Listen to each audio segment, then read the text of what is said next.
22 tahun memerintah, 22 bulan. Dia tak sebut nama dia, so dia kena saman. Sama juga dengan kes dana judi ni. Dia tak keluarkan bukti dulu, disebut. Sebab apa? Dia invite, dia ada parti untuk saman.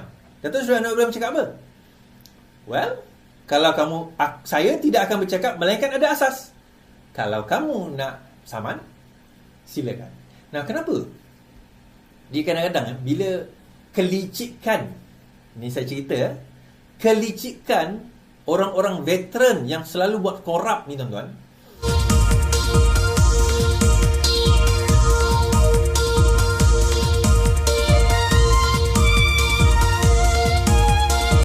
Tekan butang subscribe, like dan aktifkan lonceng. Jumpa menteri, terangkan kepada dia, bagi penerangan kenapa you tak nak bayar, ataupun kenapa tak ada bayaran, atau kenapa adakah aduan itu tidak benar dan sebagainya.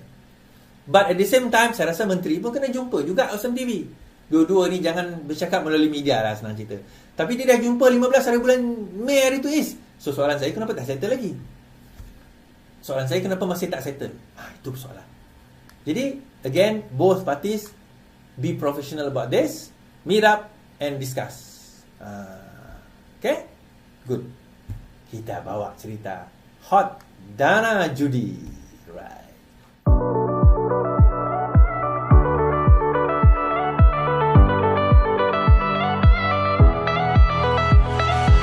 Baik, tuan-tuan dan puan-puan. InsyaAllah kita bawa cerita dana judi pula. Bagi yang tak tahu latar belakang cerita, bagi yang tak tahu latar belakang cerita, benda ni saya buat. Saya nak cakap, itu ulcer saya kat belakang ni satu. Sekarang ni saya ada 2 ulcer. So saya terpaksa beli ubat ni, spray kat belakang ni. Lahir ni. Panas. Baik. Okey. Cerita dia macam ni. Pada Disember tahun lepas, 2022, Perdana Menteri mengeluarkan satu kenyataan akhbar bahawa PN terima dana judi. Itu kenyataan beliau.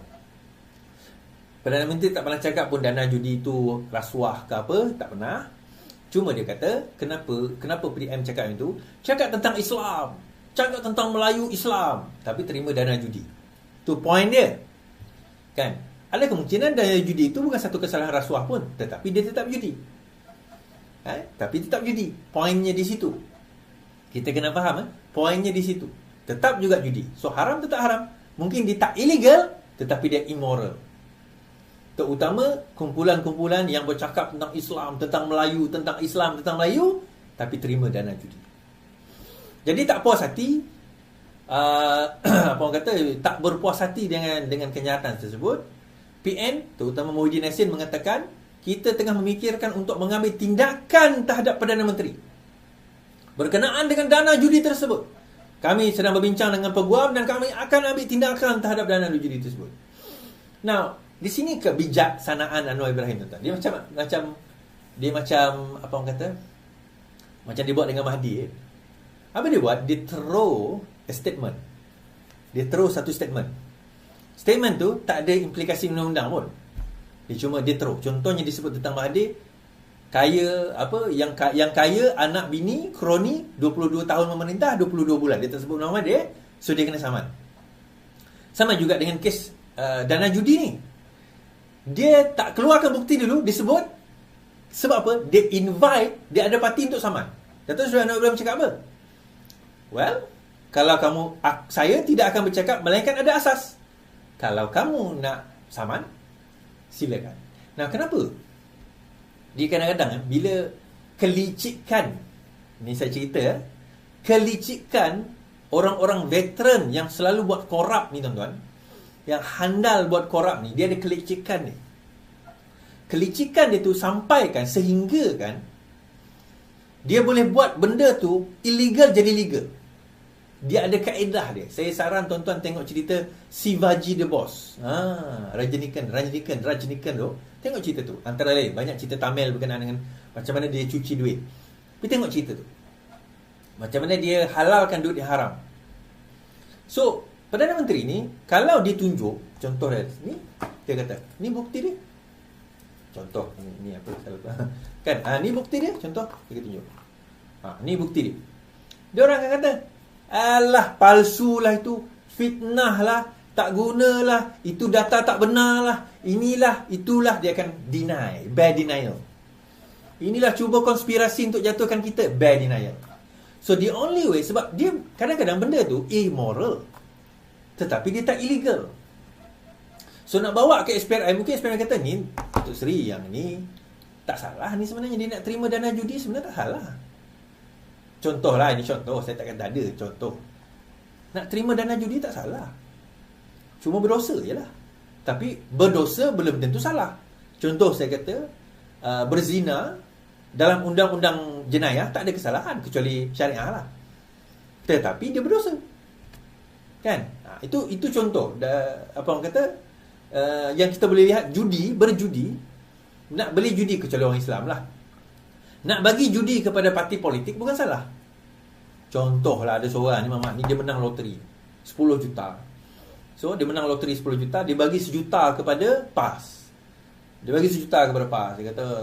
Dia kata, Tuan Guru saya menang 10 juta. Saya bagi lu sedekah 1 juta. Oh, terima kasih. Mana you dapat duit? Saya menang loteri. Salah ke? Tak salah daripada segi undang-undang. Tapi daripada segi hukum, yang tu ulama kena bincang lah. Tapi maksudnya benda itu berlaku. So Azalina pun benda ni timbul balik bila apa orang kata, MP PAS tanya soalan ni dekat Parlimen. Dia tanya soalan ni dekat Parlimen. Azalina kata, kita tak buka apa-apa sebab benda ni terlalu umum. Bukan kata tak ada siasatan, sebab benda tu tak ada buka. Tak ada siasatan berlaku ke atas dana judi tu. Dan PAS pun kata, tengok fitnah Anwar Ibrahim ni. Tak ada pun apa orang kata SPRM pergi siasat sama apa dana judi. Yalah. Sebab mungkin benda itu bukan melibatkan apa orang kata, PPM sendiri tak pernah kata melibatkan rasuah. Dia cuma kata terima dana judi. Itu je. So apa yang berlaku hari ni tuan-tuan? Saya debat itulah kan. Okey, itu ini. Tiba-tiba datanglah seorang mamat ni, ahli perniagaan. Ahli perniagaan serah dokumen berkaitan dana judi PN kepada SPRM. Seorang ahli perniagaan yang telah menyerahkan dokumen yang didakwa mengandungi bukti kaitan antara PN dengan syarikat perjudian kepada SPRM. Ia beberapa hari selepas kerajaan berkata SPRM belum membuka kertas siasatan berhubung dakwaan itu ekoran kekurangan bukti. Ahli perniagaan bernama Rashidan Yusof itu ke ibu pejabat SPRM dan dilaporkan disoal siasat selama kira-kira 3 jam. Maklumat yang ada disokong oleh dokumen tertentu saya serahkan kepada SPRM untuk menyiasat perkara itu, katanya. Rashidan 52 menafikan ada kaitan dengan mana-mana parti politik atau NGO. Pada Disember lalu, Anwar Ibrahim membayangkan sebahagian dana yang digunakan oleh PN adalah daripada syarikat perjudian yang terlibat dengan cabutan khas judi yang dinaikkan daripada 8 kepada 22. Bagaimanapun, Azalina menerusi jawapan Parlimen berkata SPRM tidak buka kertas siasatan kerana maklumat yang ada terlalu umum dan tiada pihak yang boleh mengesahkannya. Ini menyebabkan beberapa pimpinan PN mengecam Anwar, mendakwanya sebagai berbohong. Pengurusi PN Muhyiddin Yassin pula menimbang untuk menyaman Anwar. Anwar bertegas tidak akan membuat dakwaan itu jika tidak berasas. Baik. Nah, timbul persoalan. Pertama, siapa Rashidan Yusof ni? Tiba-tiba dia kata dia bukan orang politik mana-mana, dia bukan NGO, cuma diserahkan bukti. Now, dan dia ni orang Melayu, dia bukan orang Cina ke kan yang ada benda tu. So, persoalannya, okay, number one, kita kena faham rule of engagement dulu.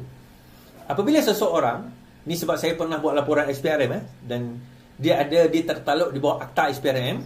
Selepas kita menyerahkan bukti-bukti kepada SPRM, kita tidak dibenarkan membincang secara detail berkenaan dengan bukti-bukti yang kita berikan. Kita boleh cerita secara umum, tetapi detail kita tidak dibenarkan untuk reveal. Ini undang-undang SPRM. Tak percaya? Tanya orang SPRM. Saya 3 kali kot. Berapa kali? Saya tak ingat berapa kali saya pergi SPRM. Minimum 3 kali, mungkin lebih. Saya pernah dedahkan. In fact, dah ada yang tindakan dan sebagainya pun berlaku. SPRM sendiri lepas habis dia ambil keterangan, dia akan kata, Encik kena tahu bahawa apa yang Encik bentangkan pada kami hari ini tidak dibenarkan, didedahkan kepada umum sehingga selepas habis siasatan, kerana takut mengganggu siasatan kami. Okay, Encik kena sign kat sini, saya kena tanda tangan, dan sekiranya berlaku kesalahan tersebut, Encik boleh didakwa. Okay, so of course Rashidan tak boleh dedahkan secara secara detail lah berkenaan dengan apa yang ada di dalam dokumen tersebut. Alah, penakutlah kau SORD, kau nampak sangat kau ni kerajaan yang dah bukan kerajaan. Ini memang undang-undang SPRM. Kau orang tak percaya, kau buat laporan SPRM. Kau tahulah. Dia boleh cakap secara umum. Ya, tapi apa detail? Siapa bagi dokumen mana, bagaimana, dia tak boleh dedahkan. Apa butiran sebagainya, dia tak boleh dedahkan. Kita boleh berspekulasi. Tetapi Perdana Menteri dah bagi hint hari itu sebenarnya. Dana cabutan khas. Dana cabutan khas. Saya berdebat dengan seorang mamat ni lah. Walaupun dia kata, tak logik lah SORD dana tu bagi pada PN. Kalau daripada 8 naik 22, tak ke rugi syarikat judi. Sebab dia naikkan 22, dia kena bagi 22 hadiah. Saya kata, tuan ni orang yang baik. Mungkin tuan tak pernah berjudi lah, saya assume kan. So, tuan ni memang orang yang lurus macam pembaris, straight as an arrow, orang putih kata kan. Sebab tu tuan tak tahu, orang berjudi ni, syarikat judi ni tuan-tuan, kalau dia buka syarikat judi, dia takkan rugi. Bodoh lah syarikat judi tu, dia buka syarikat judi, dia rugi. Kalau naik 22 tu rugi, buat apa dia minta 22? Baik dia kekal 8. Sebab naik 22 tu menguntungkan lah dia minta 22. Dan dia ada dipanggil the law of large number. Nah, syarikat judi dia dah kira. So dia dah kira untung dia sekian banyak, dia akan bagi banyak ni je pada pemenang. Pejudi ni semua tahu. Dia tahu bahawa chances dia tu, kata nak menang loteri ni, lagi senang kita kebarangkalian untuk menang loteri ni, orang kata 2 kali kebarangkalian kita kena kena petir 2 kali at the same place at the same time tu. At the same place tu adalah lebih tinggi berbanding dengan kena loteri daripada segi probability lah. And yet still orang beli. Sebab because of that lah menyebabkan syarikat judi tahu dia takkan rugi. So bila dia tak rugi, daripada 8 bertambah 22, untung dia bertambah ke tidak? Untung dia bertambah. Bila untung dia bertambah, berterima kasih tak daripada orang yang menaikkan harga, jumlah judi itu? Of course dia berterima kasih. So dia nak bagi tak dana tersebut? Of course lah, sebagai tanda terima kasih, thank you very much, dia bagilah. Adakah salah syarikat judi bagi? Wallahualam, saya tak tahu. Sebab kita tak tahu daripada segi mana dia bagi. Kan? Daripada segi mana dia bagi? Tolong bagi. Kan? Daripada segi mana dia bagi?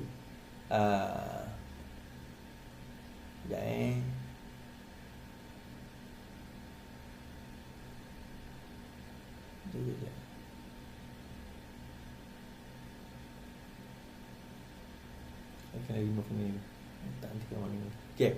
Daripada segi mana dia bagi? Macam mana dia bagi? Atas kapasiti apa dia bagi? Bagaimana dia bagi? So siapa yang tiba-tiba Rashidan Yusof ni? Now, interesting. Kita boleh speculate ya. Saya tak tuduh Rashidan dan sebagainya kan.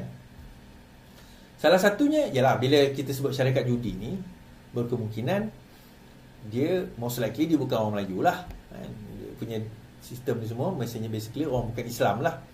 Dan orang bukan Melayu. Sebab Melayu ni mesti Islam di Malaysia. So Rashidan could be mungkin orang yang jadi broker. Mungkin juga Rashidan Yusof ni orang yang diberikan dokumen untuk diserahkan kepada SPRM. Mungkin juga Rashidan Yusof ni dokumen dia tak cukup. Itu cuma sangkaan-sangkaan dia. Dia hanya orang biasa yang mungkin terkhilaf. Mungkin kita tak tahu. Namun begitu, kita kena faham, ini daripada Rashidan Yusof. Kita ada satu lagi data daripada Perdana Menteri. Macam saya kata tadi, yang Perdana Menteri tunggu adalah sekarang ni saman daripada Perikatan Nasional. Ada yang kata kat saya, so Adi, Anwar menuduh, Anwar kena buktikan. I agree.